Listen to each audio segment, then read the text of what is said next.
ಬೆಂಗಳೂರಿನಲ್ಲಿಂದು ಅಟಲ್ ಬಿಹಾರಿ ವಾಜಪೇಯಿ ಯೋಗ ಕೇಂದ್ರವನ್ನು ಸೂಕ್ಷ್ಮ ಹಾಗೂ ಸಣ್ಣ ಕೈಗಾರಿಕಾ ಖಾತೆ ರಾಜ್ಯ ಸಚಿವೆ ಶೋಭಾ ಕರಂದ್ಲಾಜೆ ಉದ್ಘಾಟಿಸಿದರು. ಈ ಸಂದರ್ಭದಲ್ಲಿ ಬಿಜೆಪಿ ಜಿಲ್ಲಾಧ್ಯಕ್ಷ ಹರೀಶ್ ಮತ್ತಿತರರು ಉಪಸ್ಥಿತರಿದ್ದರು.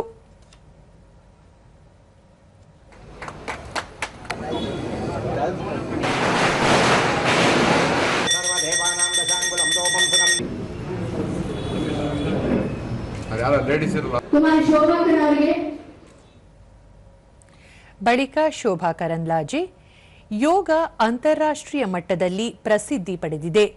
ಇಂದಿನ ಒತ್ತಡದ ಬದುಕಿನಲ್ಲಿ ವಿಶೇಷವಾಗಿ ಮಹಿಳೆಯರು ಮತ್ತು ಯುವಜನರಲ್ಲಿ ಆರೋಗ್ಯದ ಸಮಸ್ಯೆಗಳು ಹೆಚ್ಚಾಗುತ್ತಿವೆ. ಈ ಸಮಸ್ಯೆಗಳಿಗೆ ಯೋಗವು ಅತ್ಯುತ್ತಮ ಔಷಧವಾಗಿದೆ. ಯೋಗಾಸನಗಳು ರೋಗ ನಿರೋಧಕ ಶಕ್ತಿಯನ್ನು ಹೆಚ್ಚಿಸುತ್ತವೆ. ಪ್ರತಿಯೊಬ್ಬ ನಾಗರಿಕನು ಆರೋಗ್ಯವಂತನಾಗಿದ್ದರೆ ಮಾತ್ರ ನಾವು ವಿಕಸಿತ ಭಾರತವನ್ನು ನಿರ್ಮಿಸಲು ಸಾಧ್ಯ ಎಂದರು.